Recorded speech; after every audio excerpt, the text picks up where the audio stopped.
Irmãos, nós estamos entrando na lição de número 3, sendo que na primeira lição nós estudamos sobre a criação, na segunda lição nós estudamos sobre a queda, a queda do homem, e agora na lição número 3 nós vamos estudar o legado de Caim, é isso que está lá no livro de Gênesis, no capítulo 4 e até o capítulo 6.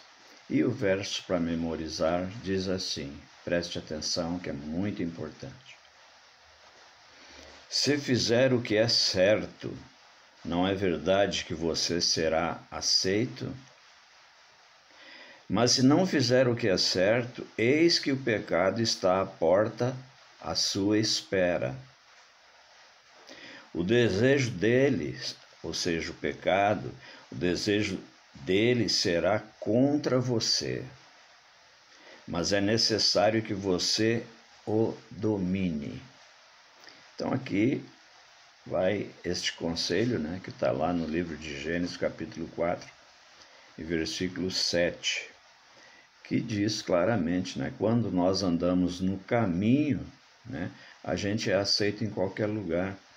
Quando nós andamos fora dele, já é um pouco mais difícil e muitas vezes somos barrados, espiritualmente falando. Então eu diria que se eu ando no caminho, Deus se agrada. Se eu não ando no caminho, eu acho que eu estou desagradando a Deus, para não dizer que estou pecando.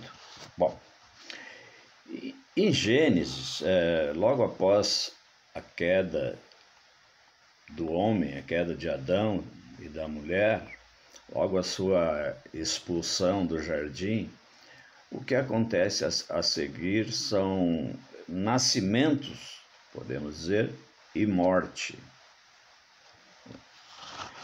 Então, foi o primeiro evento que ocorreu depois disso, foi a vinda do primeiro filho, de Adão e Eva, Caim.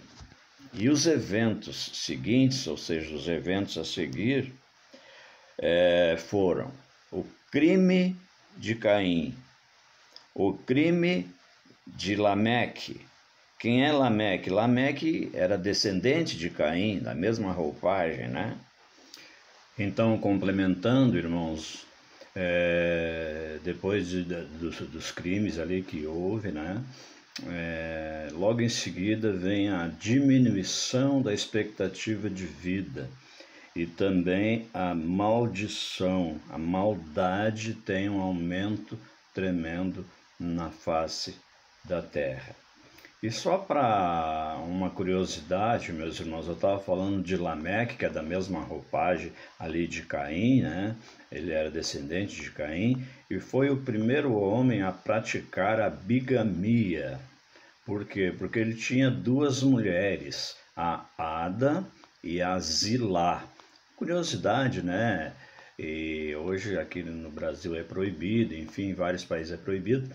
Mas é uma curiosidade, esse Lameque, ele também matou, a Bíblia não conta, não diz quem ele matou, mas ele matou duas pessoas na época, E também, como eu disse, foi o primeiro a praticar a bigamia. Apenas uma curiosidade, como nós estamos estudando, é bom que saibamos também isso, Porque é um nome que não é muito falado na Bíblia, ele só é falado no livro de Gênesis 2 vezes apenas.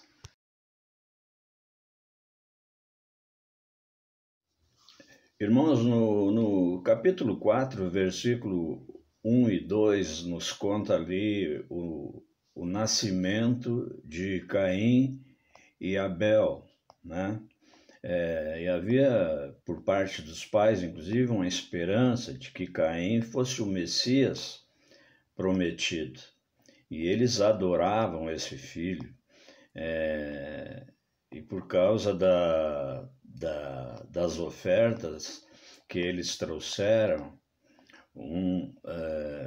trouxe uma oferta do campo, né? Que ele era lavrador e o outro era pastor. Então, o pastor Abel trouxe lá o que tinha de melhor, né, para ele. E, enfim, Caim trouxe do campo também as primícias lá, mas Deus não se agradou da oferta de Caim e por isso gerou assim, uma indisponibilidade por parte de Caim na relação com Abel e terminou, você conhece a história, ele matando, né, Abel, seu irmão, né? Então, você veja que esse capítulo 4, no versículo 1 e 2, nos dá conta de como se desenrolou o nascimento desses dois, né? E eles amavam tanto que Caim, aliás, Abel, por exemplo, ele nem falava, não era cogitado o nome dele, enquanto Eva anunciava o nascimento de Caim com toda a ênfase, né? O nome de Caim, o nome de Abel não era nem pronunciado por ela. Então, ela, certamente, com relação a esses dois, ela foi aquela mãe que protegia mais um filho do que outro, justamente porque ela tinha essa esperança, né, de que Caim fosse o Messias prometido, o que, lógico, né, não era. Mas então fica aí, meu irmão, mais uma parte aí, né, do capítulo 4 de Gênesis, que é o versículo 1 e 2, para você estudar, tá certo? Fique com Deus, Deus abençoe você, sua família, continue olhando nossos vídeos aí, que haveremos de aprender juntos sempre o que está registrado na Bíblia, que o que Deus deixou para você e para mim. Amém?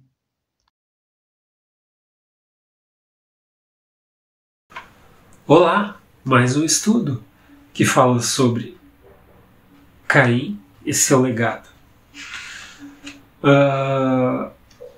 No tópico de hoje, nós vamos abordar a questão das duas ofertas.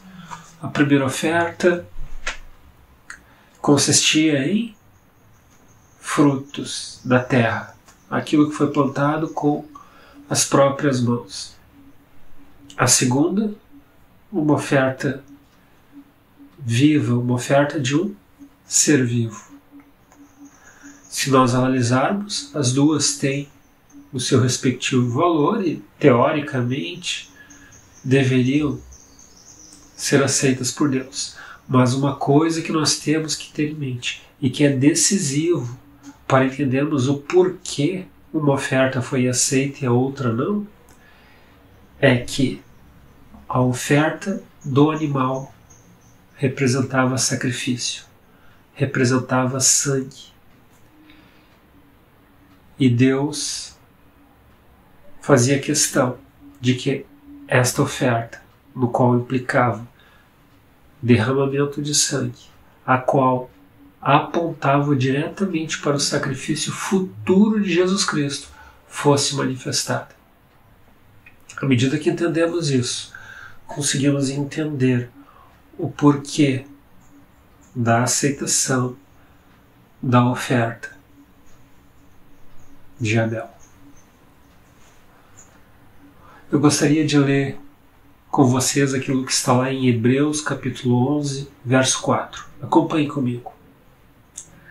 Pela fé, Abel ofereceu a Deus o mais excelente sacrifício do que Caim, pelo qual obteve testemunho de ser justo, tendo a aprovação de Deus às suas ofertas. Por meio dela também, depois de morto, ainda fala. Por que a sua oferta ainda fala até os dias de hoje? Porque a oferta de Abel tinha como centro, tinha como lembrança principal o Redentor, o Salvador, Jesus Cristo, que derramaria o seu sangue por todos nós. Não vamos complicar o entendimento dessa questão e sim focarmos na representatividade da oferta de Abel. Agora vamos falar sobre o crime. É triste saber que a história da humanidade, nos seus primeiros momentos, já é contemplada com um crime. E o que causou esse crime? Que elemento foi o estopim para que causasse a disposição de Caim em matar Abel? Vamos dar uma olhada na Bíblia? Ela mesma nos dá uma referência do que ocorreu nesse episódio.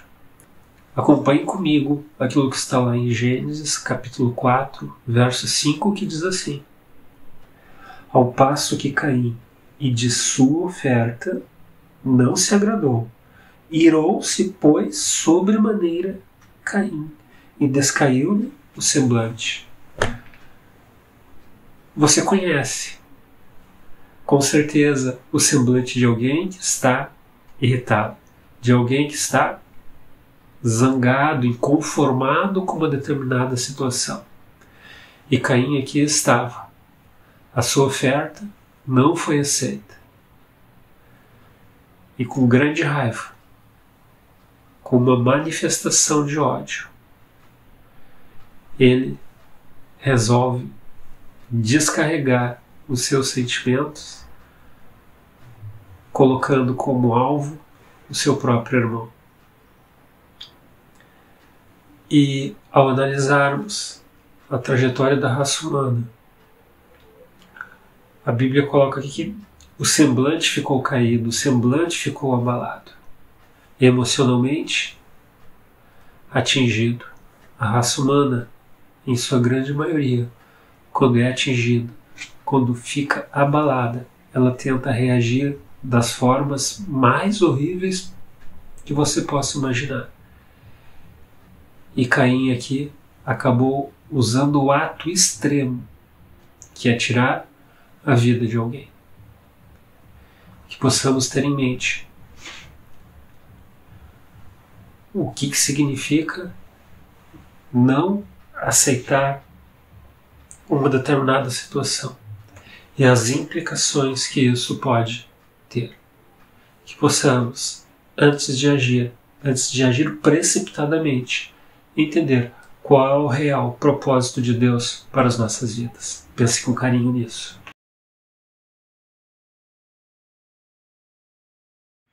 A lição de quarta-feira tem como título A Punição de Caim. Está baseada em Gênesis 4, de 9 a 16. Eu queria ler aqui primeiro o verso 9, que Deus pergunta a Caim: Onde está o Abel, o teu irmão? Ele respondeu: Não sei, acaso sou eu tutor do meu irmão? No verso 10, Deus então dá outra oportunidade e disse: Que fizeste? A voz do sangue do teu irmão clama da terra a mim. Primeiro, quando Deus faz a pergunta, é a mesma pergunta que ele fez a Adão. Ele estava dando a oportunidade de refletir sobre o que ele tinha feito. Como Caim já tinha matado seu irmão, Deus estava dando a oportunidade para que ele se arrependesse. E o pior, Caim não se arrependeu do que fez. Ele deu uma desculpa, ele mentiu, disse que não sabia, quando que ele sabia que tinha matado seu irmão. A lição, aqui na parte de auxiliar, diz assim: Caim, porém, não reconheceu o seu pecado. Ao contrário, negou algo que Adão não fez, embora tentasse colocar a culpa em outro. Caim, por sua vez, desafiou abertamente a Deus e que não perdeu tempo confrontando com seu crime.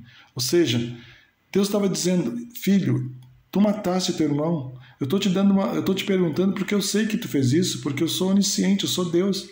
Tu não deu ouvidos, tu tirou contra mim e te vingou no teu irmão. Deus estava dando a oportunidade para que Caim se arrependesse do crime que tinha cometido. Porém, Caim não se arrependeu. Muito pelo contrário. Caim continuou no pecado. Deus colocou uma marca no seu corpo para que ninguém o matasse, mas ele se afastou de seu pai, de sua mãe e de Deus, e foi viver longe de seus pais e longe de Deus, adorando outros deuses e fazendo tudo que era errado.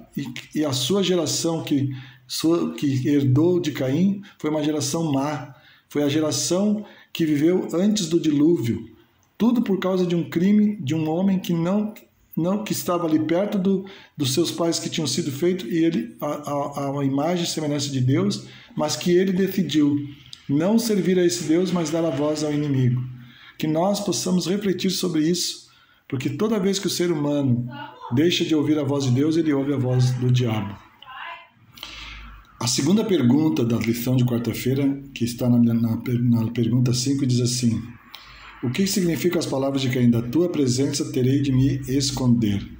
Primeiro, quando nós lemos o verso 14, está escrito assim: eis que hoje me lanças da face da terra, e da tua presença hei de me esconder. Serei fugitivo e errante pela terra, que quem comigo se encontrar me matará. Caim estava com medo que alguém fizesse com ele o que ele fez com seu irmão. Mas Deus, por amor, por misericórdia, porque Deus não é um Deus vingativo, Deus não precisa disso, porque Deus é o Criador de todas as coisas. Ele mantém o ser humano vivo, mantém o ser humano pronto para receber a sua palavra. É o Espírito Santo que age nas pessoas. Então, se Deus quisesse fazer o mal ao ser humano, ele faria com um simples estalar de dedo. Deus não queria se vingar de Caim. O sangue de Abel tinha sido derramado na terra, por isso ele foi amaldiçoado novamente, assim como ele tinha amaldiçoado com Adão. Como resultado, Caim foi condenado a se tornar um fugitivo ou um refugiado, longe do Senhor. Somente quando Caim ouviu a sentença divina, reconheceu o significado da presença de Deus, pois ele temeu por sua própria vida. Ele sabia que longe de Deus, mesmo que ele não fosse obediente a Deus, ele seria uma presa fácil para aqueles que quisessem o matar, assim como ele tinha feito com o seu irmão. Porém, Deus, repito, usando de amor e de misericórdia e graça, ele coloca um sinal, eu não sei que sinal é esse, a lição não explica, nem a Bíblia, para que aquele que se aproximasse de Caim não o matasse. Deus poderia muito bem ter destruído, porque o crime que Caim cometeu, ele foi bárbaro, foi tremendo. Abel não tinha feito absolutamente nada para ele, apenas ele se revoltou contra Deus. Como ele não podia fazer nada em Deus, ele se revoltou contra o seu próprio irmão. Mas, mais uma vez, Deus lhe deu algum tipo de proteção. Não sabemos que exatamente era o sinal, mas foi dado apenas por causa de o quê? Da graça de Deus para com ele. Deus cuidou mesmo assim de Caim. Ele não podia se afastar de Deus porque Deus é onisciente e onipresente, mas ele decidiu nunca mais adorar a Deus e seguir a deuses estranhos. E a geração de Caim foi a geração que antecedeu o dilúvio. Foi a geração que chegou ao ponto de Deus tentar destruir o homem por causa da sua maldade. Vejam que o ato dele foi terrível. Que nós possamos nos concentrar em fazer aquilo que seja de acordo com a vontade de nosso Deus.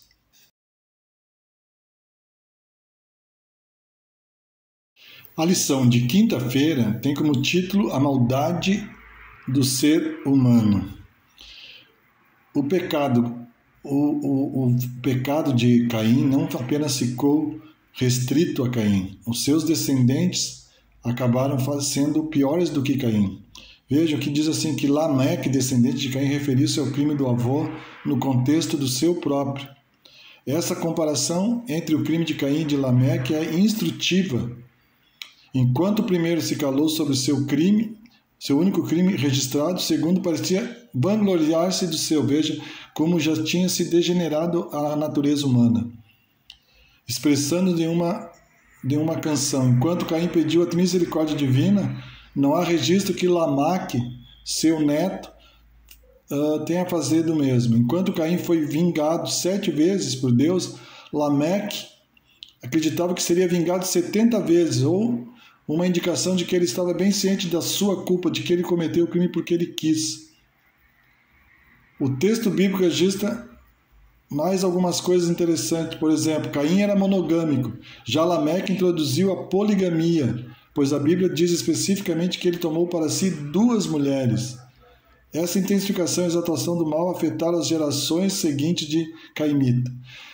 Não era Caim, não viria de Caim os descendentes de onde seria Jesus o seu descendente, mas seria de Abel. Como Abel morreu, Adão e Eva tiveram um novo relacionamento e nasceu Sete. E aqui na lição diz exatamente isso.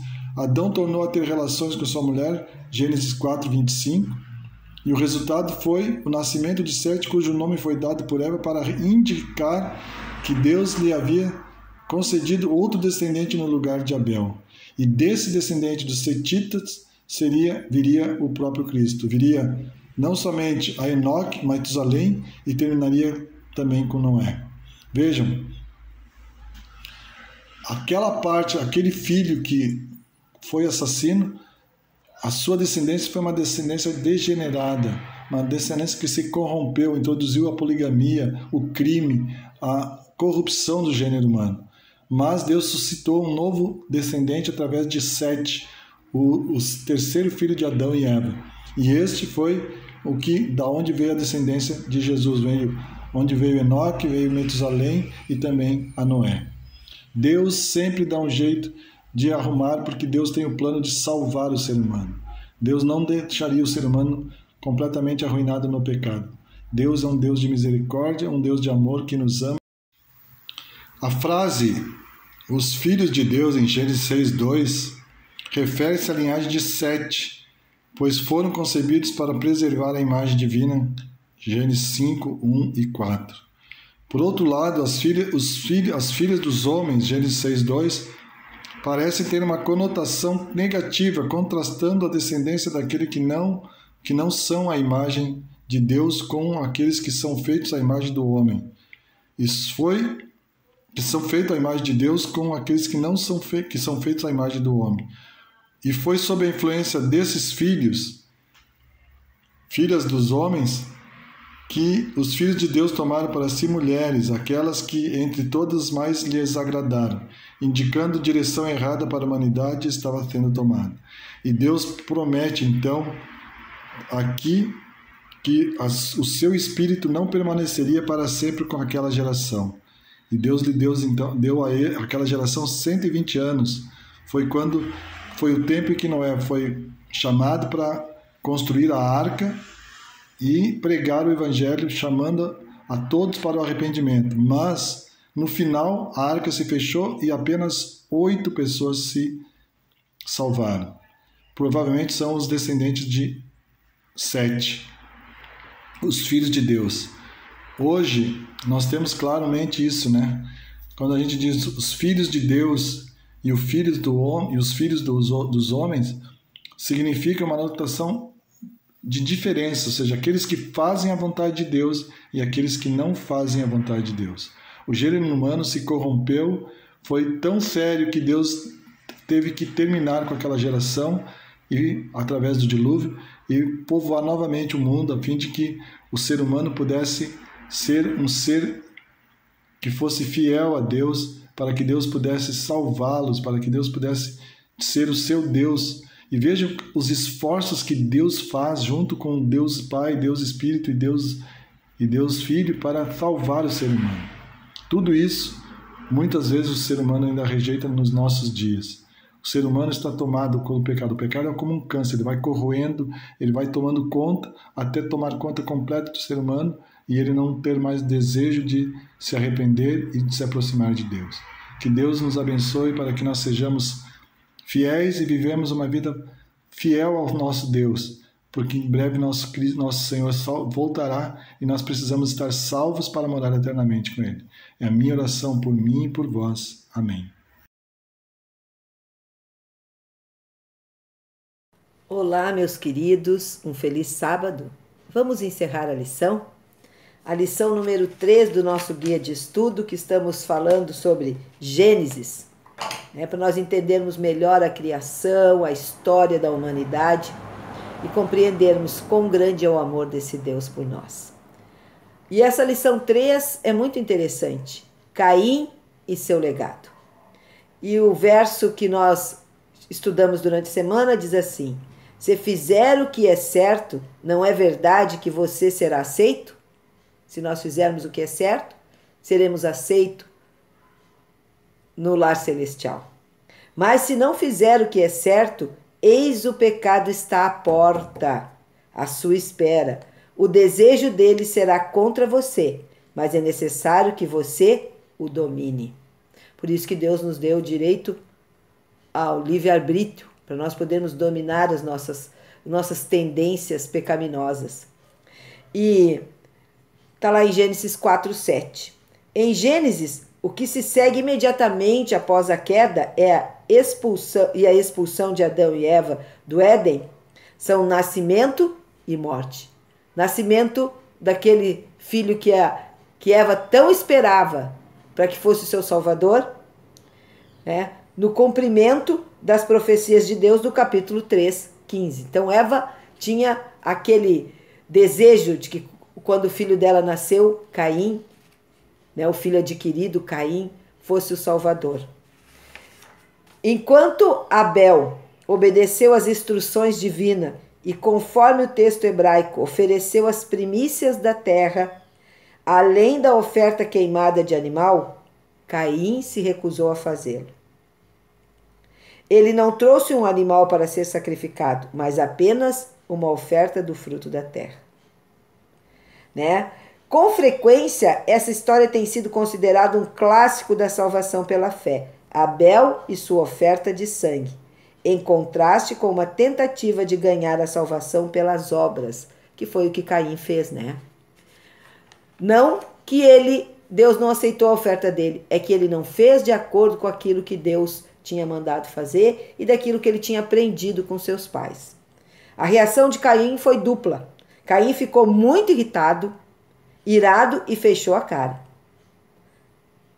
Ao que parece, a raiva de Caim foi dirigida a Deus e a Abel. Então nós vimos aqui que Caim estava bravo, que Caim estava triste, enfurecido, se achando injustiçado. E aí o pecado que estava já batendo a porta, o levou a cometer o primeiro ato de suicídio na história da humanidade. E eu quero ler o que a nossa própria lição diz, que diz assim, para nós encerrarmos a lição, entendermos o que aconteceu, qual é o legado de Caim. Diz assim: por que Caim matou seu irmão? Eli Wesley escreve: por que ele fez isso? Talvez quisesse ficar sozinho como Deus e talvez sozinho no lugar de Deus.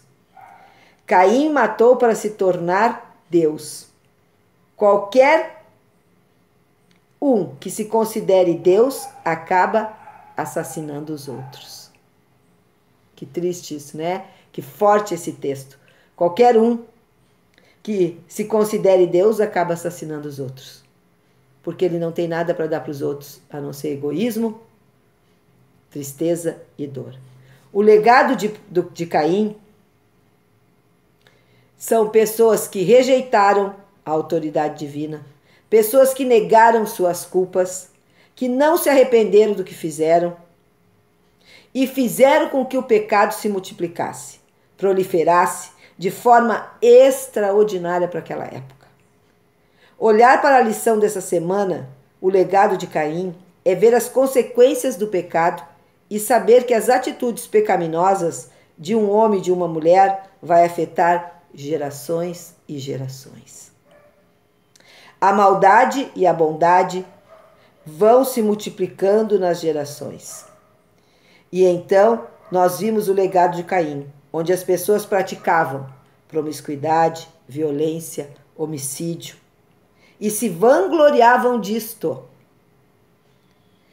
Que nós podemos ver que às vezes o que acontece na nossa sociedade, uma pessoa se vangloria porque é grossa, se vangloria porque matou o outro. Então, nós estamos vendo isso na nossa sociedade. Já na semana que vem, na próxima semana, nós vamos estudar sobre o dilúvio. Que procede, né? Que procede. Agora nós vamos começar. Quem ainda tinha dúvida vai entender. Por que houve o dilúvio? Por que foi necessário que o dilúvio acontecesse? Porque a maldade se tornou generalizada. As pessoas achavam que fazer o mal, maltratar as pessoas, ser violenta, é o que era certo. Para encerrar a lição, pensemos nisso. Como Caim, como filho, o primogênito de Eva, frustrou os planos da Eva, não foi? Adquirir um valão, como ela diz lá no verso 4:1. adquiri um varão que o Senhor me auxiliou a ter, né? Com o auxílio do Senhor. Ela acreditava que havia dado à luz ao Salvador, ao seu Salvador. Mas Caim, mesmo ela tratando ele de certo com amor, com carinho, falando para ele de todas as coisas que o Senhor tinha feito, Caim se tornou o primeiro homicida da humanidade. Mas este é o legado de quem resolve andar longe do Senhor. Por isso hoje, meus queridos irmãos, vamos tomar a decisão de um outro legado para nossos filhos, filhas, para os nossos netos, bisnetos, tataranetos. Que o nosso legado seja um legado positivo, um legado de fé, um legado de pessoas que andam com Deus, um legado que nós podemos ensinar para os nossos filhos, para nossas gerações futuras, temer e adorar a Deus, temer e adorar o nome do Senhor. Seguir o exemplo de Abel, que seguiu as ordens do Senhor, as suas instruções, e teve temor ao Senhor. Que o nosso legado seja esse: amar a Deus sobre todas as coisas, seguir a sua palavra e deixar esse legado para os nossos filhos. Que a tua luz, Pai, brilhe através de nossa vida. Precisamos de tua luz para vivermos e compartilharmos com aqueles que não te conhecem. Por favor, em nome de Jesus. Amém.